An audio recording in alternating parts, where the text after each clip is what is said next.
Ron and Brian Podcast. Get ready to fill your ears with the latest news, politics, current events, and whatever else we feel like talking about this week. And now, your hosts, Ron and Brian. All right. Good evening, everybody. It is Sunday night.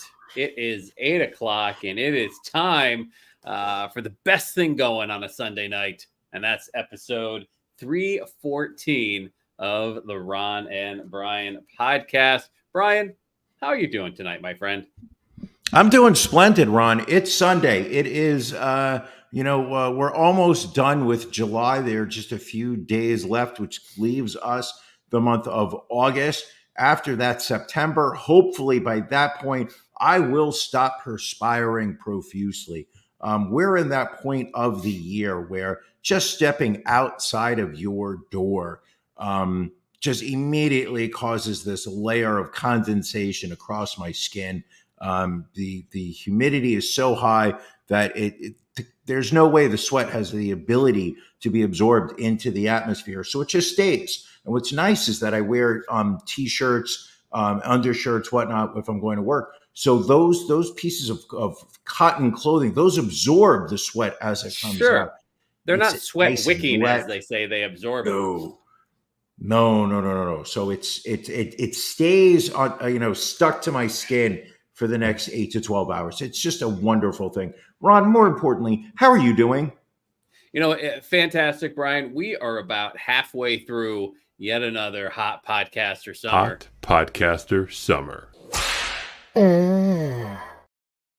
Like you said, the weather's been a little hot. We had a little break this weekend, just a couple of lovely days.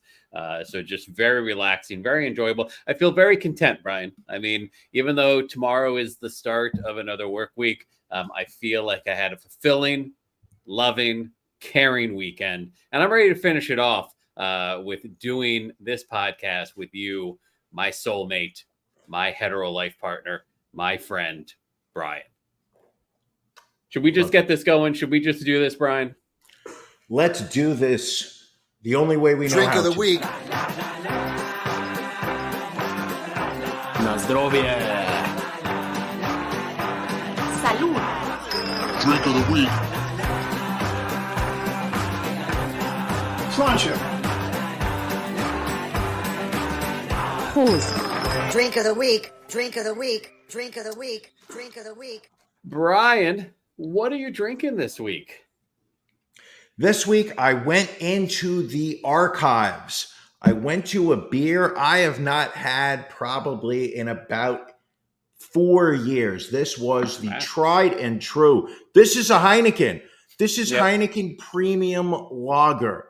This was a mainstay in the house of Brian for a decade. If you asked me on 5 o'clock on a Friday, what was I doing? I was holding one of these green bottles in my hand. You were. Yes, I do remember that. As time has gone on, this beer has taken a back seat to other mainstays. But this week, I go back to it. Ron, what do we know about Heineken Lager? Well, I'll tell you what. It's made simply with 3 ingredients: barley, hops, water. Somehow, yeast is also an important part of the brewing process, but it's not an ingredient. Their natural A yeast produces a fruity flavor that is the key to making the Heineken you love, Ron, and it's filtered out after the fermentation. This beer comes in at 5.0 ABV. Unfortunately, the nice folks over at Beer Advocate only give it a 65. I'm not sure why Heineken gets trashed by Beer Advocate. They're probably a bunch of snobs drinking their Bud Lights. But using this fine Ron and Brian pint glass, I'm going to take a sip of my Heineken Premium Lager. So Heineken is a mainstay, something you should really always have in your beer fridge, Brian. And again, you're falling in love with it all over again. I can tell just by the look on your face. I'm wondering why I don't have a 12-pack in my refrigerator right now. The downside to Heineken is that sometimes they spend a little too much time in the sunlight. They get skunky. Then, so it's you buy a 12-pack, you open up one, they're skunked out, and you just sit there like, this is terrible. But I'm going to tell you something. This is a crushable lager. I'm going to have fun tonight. Ron, what are you drinking? Yes. So Brian, a request I'm bringing to the table from friend of the podcast, Marty Jardy, everyone's favorite moderator. She Moderator. bought me a gift a while back from Boyd's Cardinal Hollow Winery in West Point, Pennsylvania. Brian, this is a jalapeno wine. No grapes whatsoever. Literally just jalapenos went into the making of this wine. It's somewhere in the ballpark of 10 to 13% alcohol by volume.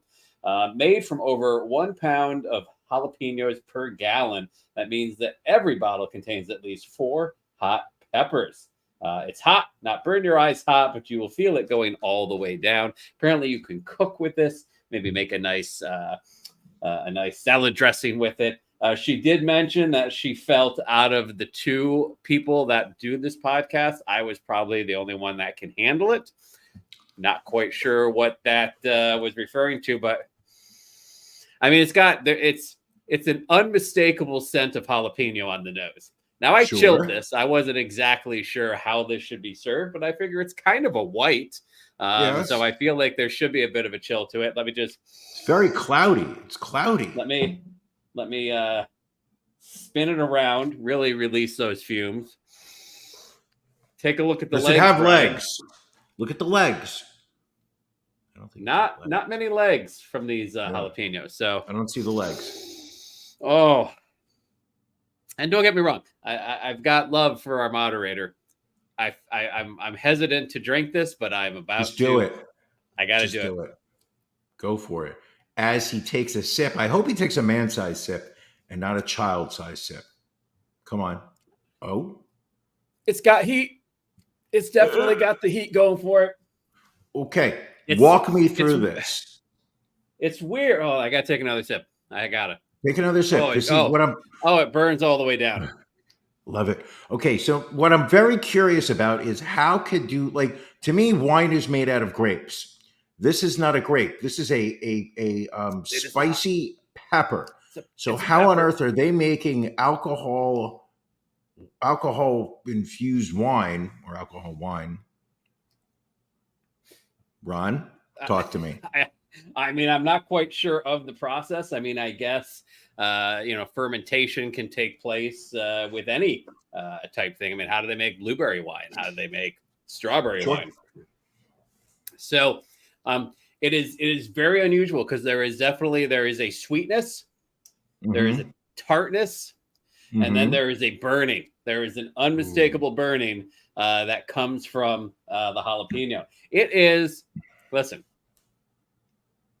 I don't know that this is something that I would sit and drink a lot of, but it's a very unique flavor. Like, I will finish this glass. Definitely could see where you would cook with this. Like, that part I can pick up on. Is this a normal sized wine bottle? It's only a 500 milliliter, so it's a little on the smaller side. Like, normally wine bottles are 750, so it's about a third of the size. Will you be drinking all of it today? I most definitely will not. I will finish this glass. I think if I were to drink this entire bottle, I would regret that tremendously tomorrow. Rob, the show is all about regrets. It's about being your true self, not holding anything back. That's what makes this show incredible. All right. Well, I will power through this glass of wine. In the meantime, Brian, I think we need to talk about our beefs of the week.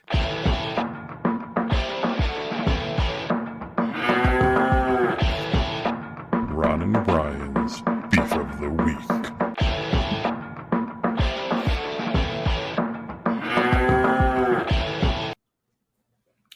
Brian, what's bothering you this week? What's bothering me is people complaining about the opening ceremony to this Summer Olympics coming from Paris, France.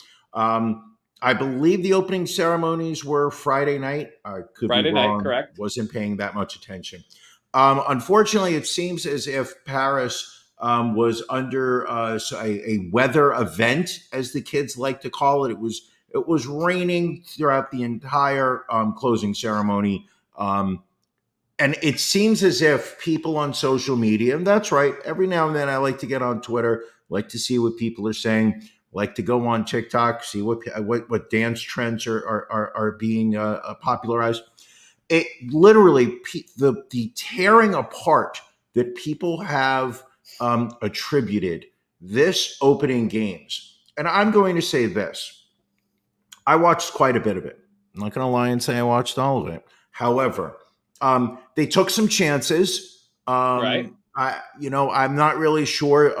Gojira, the progressive metal band, playing on the outside of a castle.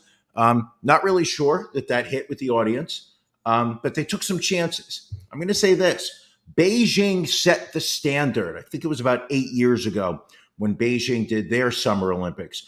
And obviously, with the how do I say this? Totalitarian government. Right. I assume everybody was just a little bit extra, in terms of their delivery. Everybody was synchronized, the drones, whatnot. It set the bar for what an opening ceremony could be. But not everybody should be going out there in future Olympics and sitting there saying, okay, China did this. Well, we have to do better than China.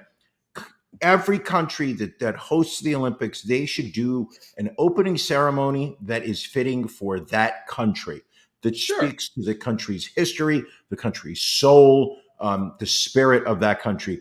It's not about being competitive. Ironically, it is the Olympics, which is an international competition, but it's not about competition in terms of opening ceremony. Do your best. That's it. And the people who sat there on Friday and don't get me wrong, I hate the French. Absolutely You do. hate You're the not French. a fan. You are I not a wanted fan. to hate it. I watched it. It wasn't bad. It was no Beijing. Don't get me wrong. But just the pettiness, people complaining. And I know we live in a day and age. Everybody likes to complain. Everybody wants to complain. It's just what they do. I had enough of it. Just stop whining. Instead of just bitching about it, talk about what you liked about it. That's my beef of the week, Ron. Do you feel that it was the slight against Christianity that so many people are making it out to be? I don't think it was any slight against Christianity. Right. I think it is. We live in a day and age where you have got the religious right here in America that is just looking for something to feed their narrative that their God is under attack and is being mocked by modern society. And this is what they're using it for. Well, and many people have talked about the fact that the opening ceremony referred to Greece a lot because the Olympics started in Greece. And correct. I think maybe that's just more representative of the arrogance of Americans and of Christianity. I do like the people that talked about the same people that got really offended Christians about the opening ceremony probably also own a Donald J. Trump Bible that he sold for $49.95. Or they have some kind of embroidered velvet painting on the wall of Donald Trump holding a Bible while Jesus is resting his hand on the shoulder of Donald Trump while there is a beam of light leading to the halo above Trump's head. Yeah. And Billy let us know his grandmother was born in France, so he's offended by your offense. It explains a lot about William Esquire now, that he is part French. Je ne sais quoi. Oui, oui. Mais oui. Oh, man. Ménage à toi. Ooh, keep drinking it, Ron. Keep drinking it. That you got wine. More. Okay. Brief of the week. I guess it's my turn. Holy It is your turn, Ron. It burns. It burns going down. It's going to burn. It's going to burn. I know. So my beef of the week is with Movie Tavern, Brian. Went out to the movies Friday night, saw the new Deadpool and Wolverine movie. And have you ever been to a Movie Tavern, Brian? They have not made their way up north. So pre-pandemic, they used to have servers that would come to your seat. You could place your order. They would deliver food, beverages, alcoholic beverages. And then ever since coming back from COVID, like you either order in the lobby or you can order through the app and they'll deliver most things to your seat. But then there's just random things like they won't deliver popcorn to your seat or they won't deliver like soda to your seat. So it's like if you order like multiple items, like you'll get a bunch of items and then you'll be like, oh, where's my popcorn? Oh, we have to go out to the lobby for that. Can't order alcohol through the app. So like if you want another beer, you got to get up, miss part of your movie, and then go out to the bar, wait. It's just they've ruined the concept of going out and enjoying a nice meal and a nice drink while enjoying watching Ryan Reynolds and Hugh Jackman's oiled up abs for 2 hours straight. Now, who were you more turned on by during the movie? Was it Ryan Reynolds or Hugh Jackman? I got to go Hugh Jackman because he showed the most skin out of everybody. You know, Really? Ryan Reynolds left the Deadpool costume on, I think, for pretty much the entire movie. I watched one of I think I saw the first Deadpool movie and just didn't, I didn't really get it. Okay. I mean, everybody raved about it like it was a life-changing movie series, and it felt like there were too many forced jokes. And I get it. I mean, you are a man who thinks it's cool not to, like things other people like. You think it's cool to trash, popular movies, Marvel, things of that nature. So that's fine. I mean, I will say this, probably the best thing Marvel has put out in the last 2 or 3 years. I thought Wolverine was DC. I think you're saying that just to get a rise out of people out there. I know. That's what you're doing. I knew I should have just kept my mouth shut, but I was like, no, go along with it. Enjoy it. Roll with it. Just see if you can, like right now, like your salivary glands are on fire, your throat's on fire. I wanted to make your blood boil at the same time. I'm surprised you're not asking me to ruin spoilers for the movie for people. I wouldn't even seems know like- what's a spoiler. All right, good. Then I won't tell you. But it was, if you are a fan of Marvel movies, fan of Deadpool, you'll enjoy this. So I would recommend go seeing it. Very good. Go see it very in a good. big theater. See it on the big screen. It's what it's there for. Brian does get his DC Wolverine shirts from Sticker Mule, no doubt about it. Speaking of merchandise companies, I have I would like to show off my T-shirt of the week. Really? That is, did you get a iron-on decal and do that yourself? I tried a new company. Obviously, with everything going on last week with Sticker Mule, I said we can't use that anymore. So I'm using a Texas-based company. I reached out to this past week. I said, you got to rush me a shirt. I need something for Sunday. This is a company from Texas called Mula de Pegatina. MULADEPEGATINA. Mula de Pegatina. They are from Texas. I believe it's an Ecuadorian couple that are making these, custom made. But I said to them, listen, what can you get me? Can you give me the name of that one more time? Mula de Pegatina, PEGATINA. Their website is why do I feel that that's just Sticker Mule in Spanish? What? I mean, I'm not big into Spanish, but I'm pretty sure that's what you just said. Well, if nothing else, it does look like a rush job. It was, yes. Not the finest material. Listen, as much as we want to stay woke, we want to support the causes that we support.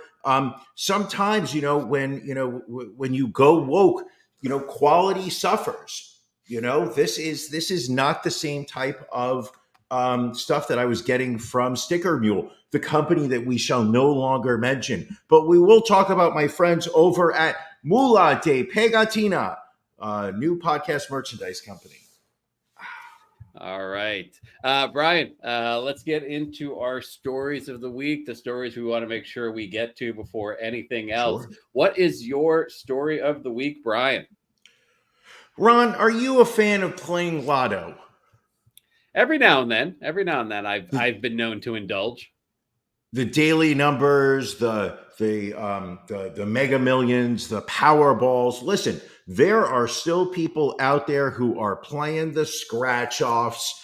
And from what I have learned recently, these scratch off tickets can get very expensive. They have $10, $20 scratch off tickets, which is absolutely wild. So if you have a photo, I would appreciate if you could put up of Meet Patel, Meetpatel. Meet works at a Murfreesboro, Tennessee gas station. And normally I'm going to sit there and say, listen, though, people working in gas stations, they don't get enough credit. They are, making lives easier. Take it easy. Let's not bash these people. Unfortunately, Mr. Patel did something that is going to, how do I say this politely, not be remembered fondly. Apparently, a customer walked into a gas station. I don't have the name of which one it is in Murfreesboro. Oh, Shell Station, and bought two $20 diamond and gold Tennessee scratch-off tickets. Won $40 off of the first ticket. And the second ticket, they weren't quite sure how they did. So they handed it back to Mr. Patel. He scanned the ticket and turned back to the customer and said, I'm sorry, this is a losing ticket. Threw the ticket on top of the garbage, and the customer turned around, walked home with their $40 that they got back. Basically, probably just thinking they broke even. They're like, nothing ventured, nothing gained. I spent broke $40 even. I won $40. Here's where the story goes a little askew. And as you can tell from the photo, this is a mugshot from Mr. Patel. Somehow he didn't make mugshot shorties on Instagram, but that's okay. We're not going to discriminate against his looks. No. So Mr. Patel decides he's going to take that losing ticket, and he goes to the local lotto office where he says, hey, I think I have a winning ticket. They scan the card. Woo, woo, woo, woo. $1 million winner. They start asking him some questions. Apparently, some of his answers are not quite lining up. Lotto officials become somewhat suspicious of Mr. Patel. They reached out to his employers, got some surveillance footage, and what you clearly see is after he scans the ticket, you see that you see a photo of him putting the lotto ticket on top of the garbage. As soon as that customer looked away, he picked it back up, put it in his pocket, went outside, and tried to claim those winnings as himself. Mr. Patel is looking right now at some serious jail time because that's a Class A felony, trying to steal lotto winnings. For that amount. I'm sure there's that amount of money. Oh, yeah, $1 million. So they were the lotto officials and the police, every now and then, the good things happen to the right people. They were able to track down the actual winner of that lotto ticket. That person is now set to redeem their card. They're going to be getting their $1 million. Mr. Patel is going to meet jail. So Mr. Patel, stop stealing. And let's be brutally honest. What's the first rule of theft? Don't be greedy. What he should have done, let them take their $1 million ticket. He should have kept the $40 ticket. That's how you stay under the radar when stealing from people. You always go greedy. That's the problem. And if you're going to steal a little bit, a little here, a little there. When you go for the big score, that's when you end up in jail. And that is my life lesson on stealing. Ron, what's your story of the week? Well, real quick, Brian, I just got a random text from a number I don't know asking me, do I have anything special planned for today? Should we fuck around with whoever this is? I believe you have to tell him about the pajama party that we'll be doing during Patreon. It's, by the way, pajama party night. It's exactly. I don't know if I'm assuming everybody else is deluged with random text messages from numbers they don't know. They always are asking me if I remember them from a vacation in California. Then like 10 minutes later, they send a photo. It's some like AI generated female. I delete it. Every now and then, I like to send some pictures of some kind of surgical wound, and I say I'm in the hospital right now. They just amputated my right arm, but I'm doing fine. Absolutely, gotta have some fun. It's not even from an iPhone; it's an Android. So I mean, right there, you just lose all legitimacy. Well, let me get to my story, Brian. Sure. It is I guess. Well, I'll let you determine how motivational of a story this is or not, Brian. Sure. This gentleman right here, this young man, is a man by the name of Drew Cohn. He was just days away from his 23rd birthday back in 2017 when he got into a motorcycle crash that sent him into a deep coma with a traumatic brain injury. He was declared brain dead at one point. They were going to disconnect him from life support. His mother just would not let them do that. And then after 8 months, he miraculously woke up. He actually woke up at one point and said, "Yeah, Mom, I'm okay." After years of grueling rehab, Drew was dubbed a modern day miracle when he recently began walking again, Brian. Oh my God, this is great. Isn't it? However, Brian, that miracle came to a heart-wrenching end on Friday when Drew was hit by a pickup truck while walking on Collins Road in Jacksonville, and he was declared dead at the scene. No. That is a rough, look on the bright side. At least he got to, walk again. Had he like there are just people that you have to feel that God just wants dead. Like God was probably like, in fact, God probably was pissed off that the motorcycle accident didn't do the job. He's like, what? I'm gonna let this kid heal. I'm gonna let this kid walk again, and then boom, just gonna pull the rug right out from under his feet. I just like to say, listen, ultimately, God is going to have all of us dead. We're all going to be dead. Interesting. This is like a Final Destination, scenario.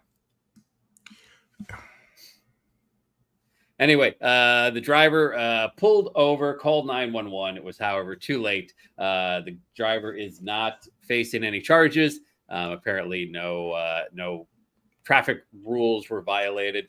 But yeah, sad story. I'm imagining there's a GoFundMe that we can support.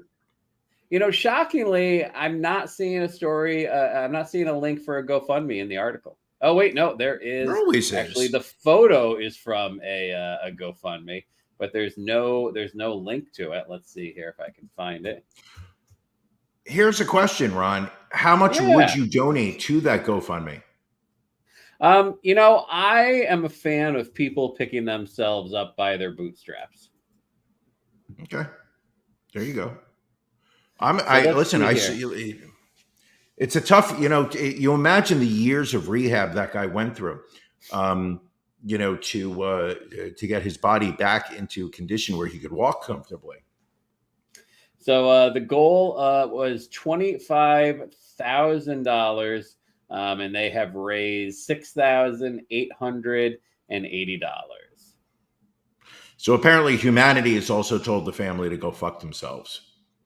Because there's usually those GoFundMes are like, we're looking for $10,000 for funeral costs. And then you look at it a couple days later, it's like $225,000 has been raised. Because I always wondered, somebody dies, like you start a GoFundMe. What are you raising money for? Like the person's dead. You don't need, like, I get like somebody is like, becomes a quadriplegic in an accident. Right. Now you're looking at lifetime of medical bills. But when somebody dies, like you're looking at maybe $15,000 for a funeral on the cheaper side. At that point, after $15,000, what are you raising money to do? Because at that point, it suddenly feels like, you're going to buy into a PlayStation with this money, aren't you, mister? It sounds like there's also some medical expenses his family is trying to take care of as well. But he's dead, so don't those debts go with him to the grave? I don't know. Usually, medical hospitals, things like that, they find a way to get their money. They always find a way.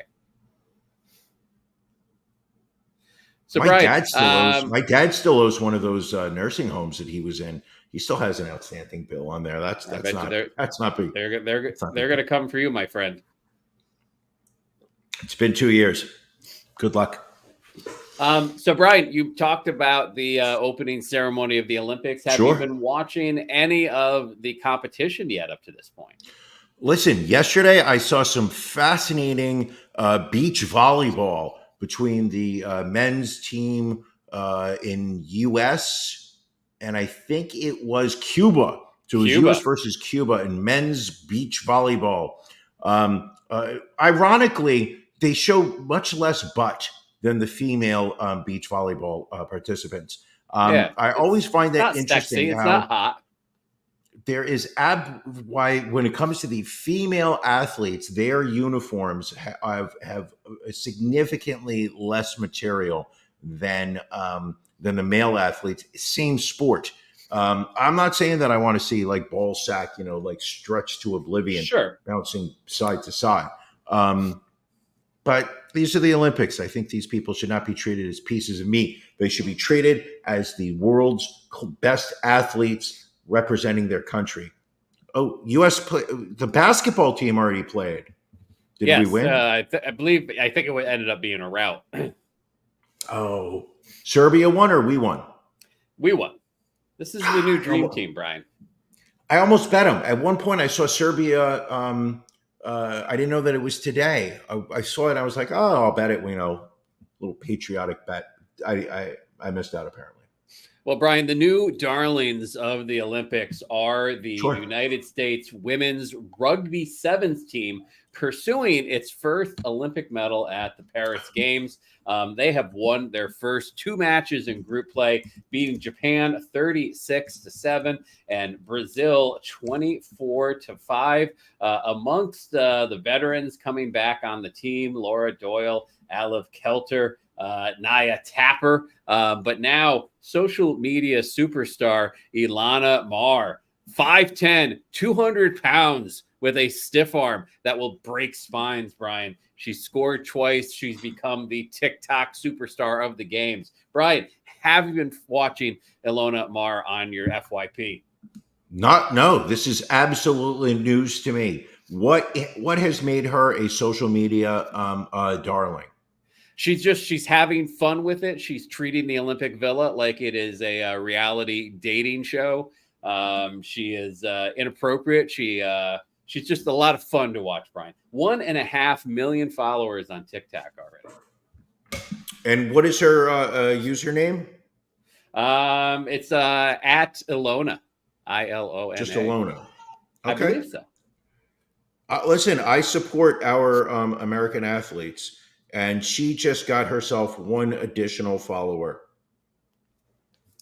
A lot of male interest in her as well. Apparently, a lot of men asking her via her TikTok if she would stiff arm them.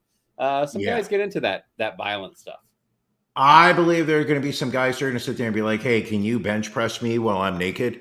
And asking maybe her to, I don't know, like, you know what? Let's keep that for the Patreon. Let's keep that for the after dark tonight. That's right. We need to hear that dirty stuff.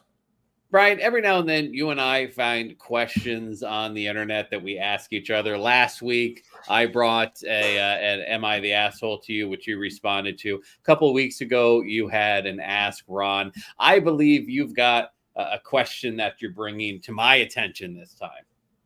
Of course. Listen, Ron. Relationships are a tricky business, as are families. This question went to Dear Abby, but most importantly, I wanted to know what Dr. Ron thought of this question. I'm going to ask you the question. You tell me what you thought the answer should be. Okay. Dear Dr. Ron, My 25-year-old son lives with his two girlfriends who are also romantically involved with each other. They share a single bedroom. This is what we call a good old throuple. Ron, you're very familiar with throuples. I've been trying to get into one with you and Mrs. Ron You probably have for about 6 years now. for a From while. what my understanding is, you're down, she's not up for it. Okay. Let's go back to the question. Where was I? They share a single bedroom. One of them has a baby due this week, and the other has made noises about wanting a child. I don't approve of this arrangement, and I can't see it ending well. I love my son, and I have a good relationship with all three, but it flies in the face of my upbringing and beliefs. My question, Dr. Ron, how do I deal with this threesome if they come stay at my house? I don't want this going on under my roof, but I also don't know how to assign bedrooms. If it were just the two of them in a committed relationship, I would suck it up and put them together. But all three, I think my son knows me well enough to hopefully make that decision before coming here. I'm afraid if I assign bedrooms according to my convictions, it will lead to a falling out. Any advice? From conflicted dad in Ohio. So this is the dad that's conflicted. This is the dad. So are you asking me the question? The question is this. How would Dr. Ron advise a gentleman who is traditional family values, whose son Sure. is having a child with his girlfriend, and in their relationship, they have opened it to a third person, and now there is talk of all three of them coming to stay with the father. He does not want that under his roof. What do you suggest this father do? I mean, I think it's a case of communication, Brian. I think, the father needs to talk to his son and see, what they're. I don't think it's unreasonable to ask, to refrain from certain behaviors when you're in their household. But, I would just tell the kid, one woman's enough work. You don't want two. Like one Brian's so enough. Who wants more than one? Now you're telling him how to live his life too. Is that what you're advising? That's what I'm doing. Yes. Oh, Ron, so close-minded, so judgmental. Abby says, discuss your feelings with your son as soon as he tells you he and his extended family want to stay at your home. Explain that what goes on in his dwelling is his business, but not in your home, where you prefer that the three of them not share one room. Let him decide where everyone sleeps. This could include staying in a nearby hotel or motel during their visit, which might be more comfortable for them. There you go. Seems like Abby's a little bit more open-minded than you, Ron. I mean, I think she basically said the same thing I did. You were sitting there telling your son, dump the third party of your throuple. Just dump them. Felt a little judgmental to me. See, and I'm the one with damaging stereotypes. I'm failing. I need to do the work this week. And the work, folks, the work is so important. I need all of you to focus on the work and do the work. Because if you don't do the work, it won't get done. And the work is so important. Brian, let's look at our crime blotter this week. Lots of people doing bad things. A suspected pedophile killed himself moments after he admitted to watching child pornography to a predator hunter outside of his South Dakota home. This is a photo of Donald Letcher, who was being confronted by Predator Poachers founder Alex Rosen. Letcher described his atrocious viewing pleasures, which I'm not even going to describe because it makes me want to throw up in my mouth a little bit. But after hearing enough evidence, Rosen called in a police officer and got Letcher to admit his acts to the cop.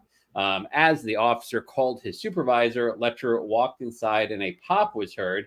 The crew outside said they didn't think much of it because it wasn't a loud shot, but it was later revealed that Letcher shot himself in the head with a .22 bullet. I don't know. Airlifted to a hospital where he was pronounced dead. Is that one less evil person on this planet? The world's a better place. Ron, are you up to speed on the climate of the current batch of predator, child predator hunters? I am not. I see things. I'm shocked by this. I see Chris Hansen on my FYP. I see a lot of bounty hunters, but they're more going after like people who have jumped bail and whatnot. Oh, repo. I get a lot of repo. Love those. I FYP. love those. Oh, I do feel like our For You pages are generally aligned, which I will makes me say happy. there is a level of artistry that these tow truck drivers show that is the way that they can latch a car and take off with it in like 15 seconds is, I think, what did I see the other day? Oh, this couple had they were getting their car detailed, and like the back end of the car was sticking out of the detailing garage, and so this tow truck just literally swung into did a 3-point turn at like 80 miles an hour, backed up, hooked the car, and drove away. The thing is this: they work in teams, and everybody knows their assigned role in that repo. Enjoy that. Drink that jalapeno wine, Ron. Drink the jalapeno wine. Feel the burn. Love the burn. There's the driver. There is the technician whose job it is to hook the car to the tow truck. There is the muscle, which is usually a very large man in the 300-pound range, just pure muscle. Then there is the talker, or I like to call him the talker. He's the guy that literally is the one interacting with the vehicle owner, explaining what is going on, explaining why the vehicle is being towed. He's the one who knows exactly how to push buttons because he's got the muscle standing right next to him. He knows that at no point is he in any level of physical danger, that the muscle will absolutely take out any sense of threat to this person. So it's wild. I have no issue. I can watch that for literally 25 minutes without ever getting bored. And almost always it's an entitled a white couple in their like 40s or 50s, where the guy's wearing wraparound shades. The woman is wearing some kind of like pink and white floral print flowy shirt, holding some glass of wine. Almost always happens near a bar where they come running out and the guy's just like with his wraparound. You're not taking my car. He's like, well, actually, we are taking your car. It's hooked up to. You're not taking my car. That's not how this is going to go down. And the confidence and so on. And I just watched one. I think it was yesterday where the guy's just like, "Did you put your car up for bond?" I remember seeing that one. It's somebody's name. They're like, "Did you put your car up for that person?" He's just like, "Yeah." And he's like, "Well, he didn't show up for his court date, so therefore, like." We, as the bond and the guy kept saying, "It's not my problem. He didn't show up." And the guy's like, "It's 100% your problem because you put up your truck saying he would show up." Oh, I fucking love this. Anyway, so getting back to the pedophile hunters, these are also on my. I will make sure I forward at least a dozen to you in the next 24 hours. I will get that into your algorithm. However, this isn't your Chris Hansen style predator hunters. Chris Hansen worked with the local police officers, so they would coordinate. So as the predator would walk into the house, the female or male actor who was pretending to be underage would be sitting there making iced tea or cookies, would be going upstairs. I just want to, I'm going to throw another wash in the laundry machine, have a cookie. I'll be right back.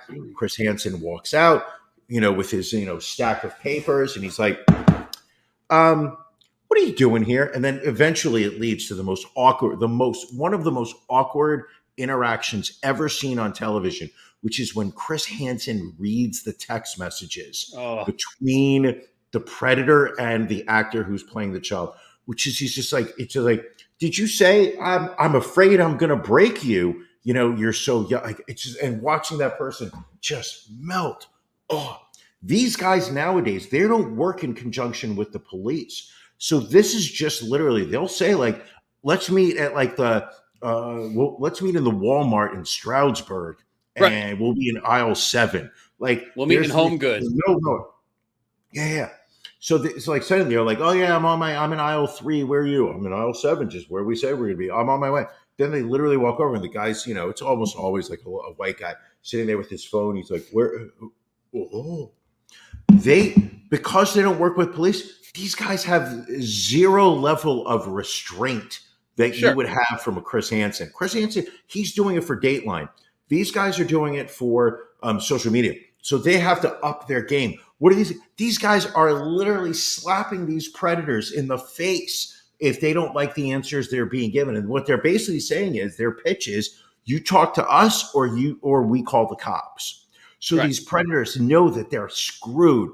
They have zero leverage. They know that like one false move or one wrong move or decision, and suddenly the police are involved. So they're literally sitting there being like, yeah, maybe I did. Boom, smack right across the face.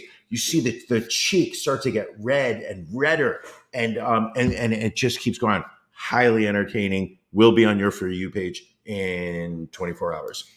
All right. Love it. Also deplorable, along with child abuse, animal abuse, Brian. And for that, we go to your state, Brian, the Garden State, New Jersey, a lawless hellhole, apparently. And this gentleman here, this is Franklin Ziegler, age 29, of Cape May, New Jersey. He was at Surfside Pier in Maurice Piers and beachfront water parks on the Wildwood Boardwalk on July 8th, where apparently a seagull tried to take French fries from his daughter, which, you've been on the boardwalk, Brian. There's birds there. Sure. They are going to try and take your food. What do you think a reasonable response to that would have been, Brian?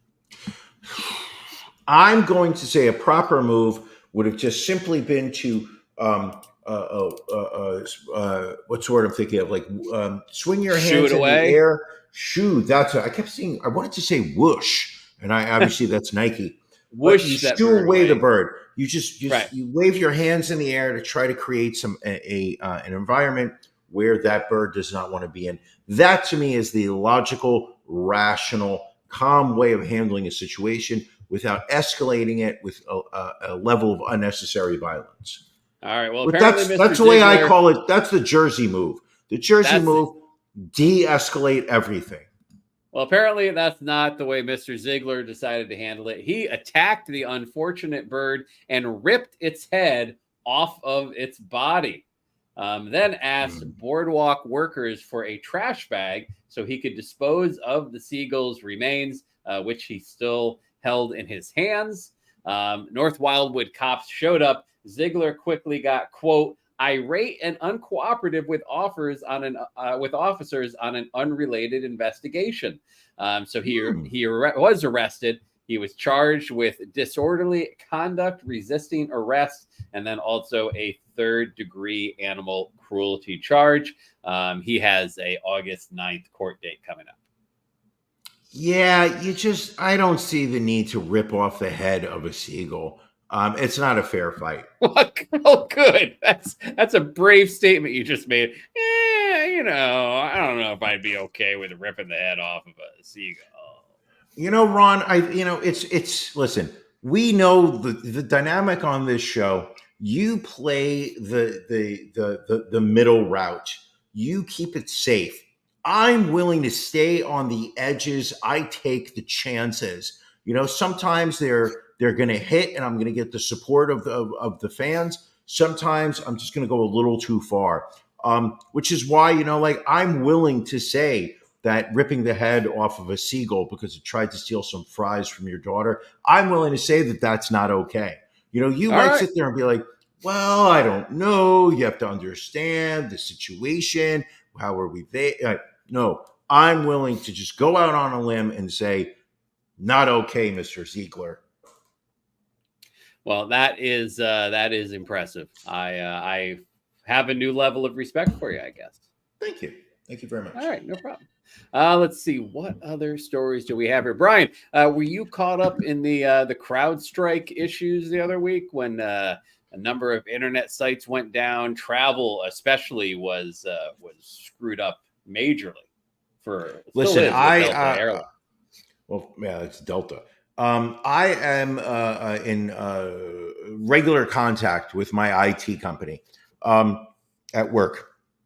What they have in conversations with them is before any type of update is pushed out to the various machines that your company's computer network is connected to, you verify it first. You do not automatically, if you're dealing in any kind of systems administration, you do not blindly accept any widespread update that is being distributed without first testing it out on a machine. This CrowdStrike, obviously, they sent out and they're one of the biggest security companies, cybersecurity companies in the world. So this is not a something that would help that damage just a couple of machines. The very fact that all of our FAA, other airlines, was it the FAA or was it just individual airlines? Not the point. Individual airlines. The idea that my construction company is more secure than the nation's airlines is shockingly and frightening at the same time. That even I would sat there. I'm like, wait a second.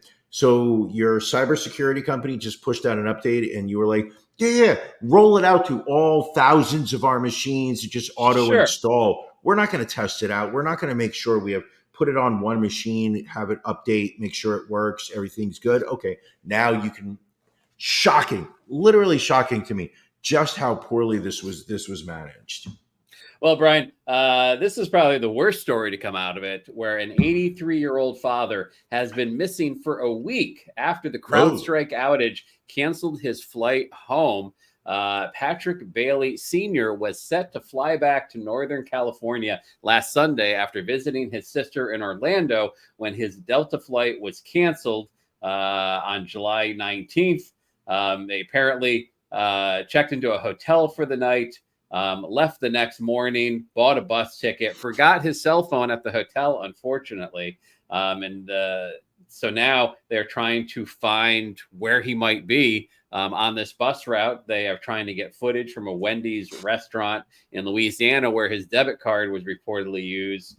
But apparently they have no way to see if this gentleman is on his way home.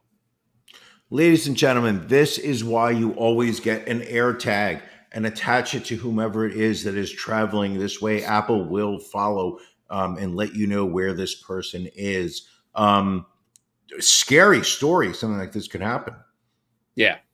So, Brian, I will buy you an AirTag. I will sew it into your boxers just so we never. You can track my phone. You know where my location is. But again, if you don't have the man left his phone in the hotel, how am I going to track you if you lose your phone? Which is why I always say slide an AirTag inside of a condom, lubricated preferred, and then put that condom inside of your anus at all times. This way, heaven forbid you lose your phone, your friends can track your whereabouts.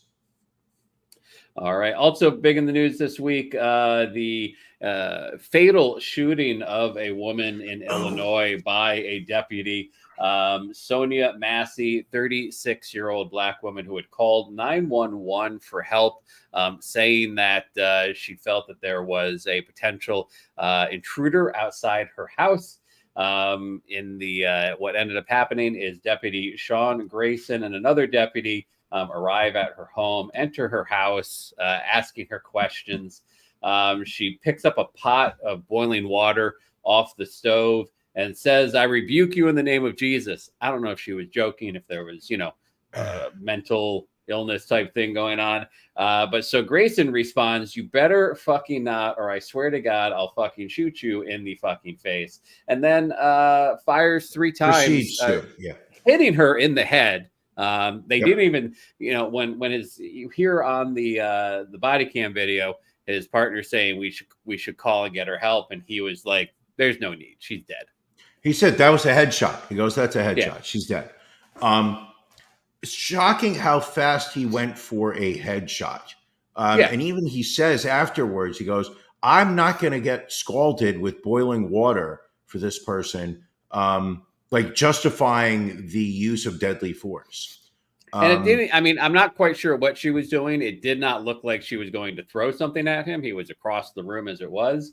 Sure. But he has been indicted now on 3 counts of first-degree murder and 1 count each of aggravated battery with a firearm and official misconduct. And he has been fired from his sheriff's department. Of course, the union has already filed a grievance on his behalf.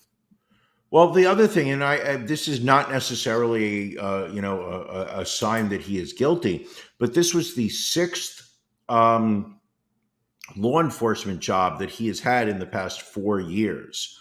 So Yes. he has bounced around for. Usually, that's a sign of somebody who's not particular. If you sit there and you showed me a resume, I am HR royalty. I'll accept that. Thank you, Dominic. HR royalty.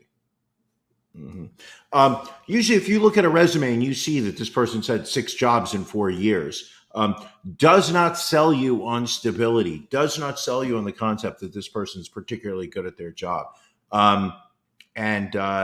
There's definitely, he went for that gun very fast. And this is why we say tasers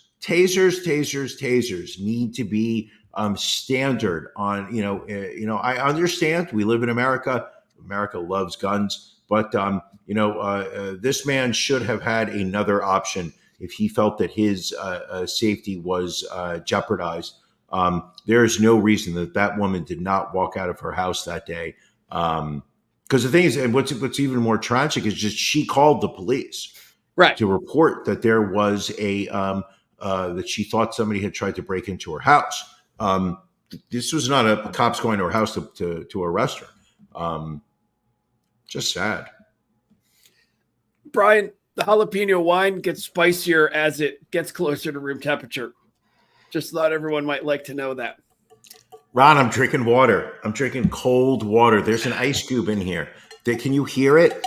I can. There's an ice cube in delightful. here keeping me nice and cool.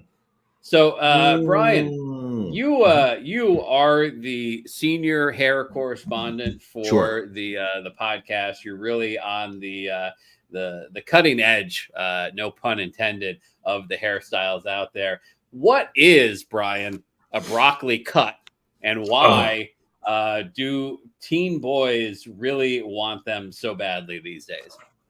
I don't understand it.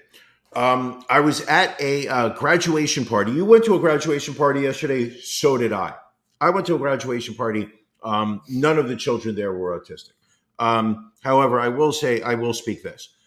Very popular amongst high school boys is what is referred to as the broccoli cut. Basically is this: very short on the sides, very short on the back. Then what they do is they grow out the top. Listen, Ron, you've got a wonderful head of hair. You know exactly what it's like to have luscious locks. Imagine if you just permed the top of your head. That, hence, people, is the broccoli cut. It was on the head. I'm not going to exaggerate. 90% of the high school graduating class, based on the kids that were at that party yesterday. I don't understand it. I don't see the point, the purpose, what makes people think this looks good. This is wildly popular amongst teenage boys. I've seen kids in their 20s also. College. So Janelle is claiming this photo isn't of a broccoli cut. I mean, are you saying looks that pretty close to it? You're saying the New York Post isn't accurate? I think they are. Allie's coming in with, this looks like Joey Mack. Oh.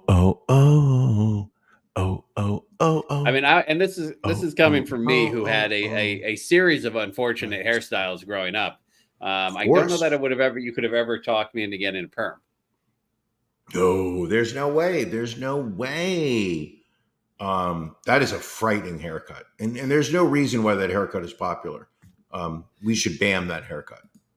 All right. Brian, we're running up on 1 hour. Yes. Pick a story, Brian. I feel like I always choose stories. You wanted to get to the Philly baby story, if I remember. Listen, you came after Jersey earlier with the man who ripped the head off of a seagull. But I think that, if we're going to go after Jersey bad behavior, I believe that there is Philly behavior that needs to be put under the same type of a microscope. Do you have a photo of Dominique Billups? I believe we do right there. Dominique Billups, she is currently in jail in Philadelphia after she was caught on camera shooting a 7-month-old baby that was sparked by a disagreement over a $100 drug debt. Dominique was arrested a day after police released footage showing a woman opening fire on the infant and his parents outside of a Philadelphia home, shouting, "Fuck your baby, bitch." Now, you can use that, Ron, as a soundbite later on in future shows, but I will know it's used out of context. "Fuck your baby, bitch," she screamed as the teen mother screams in horror. Police are saying that this has to do with a unpaid drug debt. Apparently, they said that it stemmed from $100 that was owed to Ms. Billups. She showed up at the family house looking for her money. The mother and father left the location because of fear from police because they both have outstanding warrants. However, police are believing that the baby's father is thought to be her target and that she accidentally, errantly shot the baby. However, that 7-month-old baby did not survive the wounds. Dominique Billups in jail right now, just awaiting some very bad charges. And that's Philadelphia for you, Ron. Is it Philadelphia or is it just America, Brian? Ron, that's Philadelphia. Defend your city. Well, Brian, I don't think a situation like shooting a baby is defensible, regardless of whether it takes place in a fake New York town like West New York, New Jersey, or a city like Philadelphia.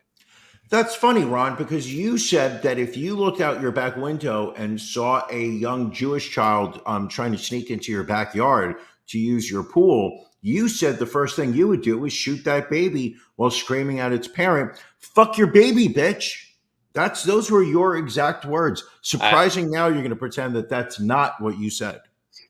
I don't believe so, but let's move on and finish with one final Olympic story. A judo competitor from Tajikistan refused to shake his Israeli competitor's hand after beating him at the Olympics. And then was subject to immediate karma when he was left beaten and in tears during the next match.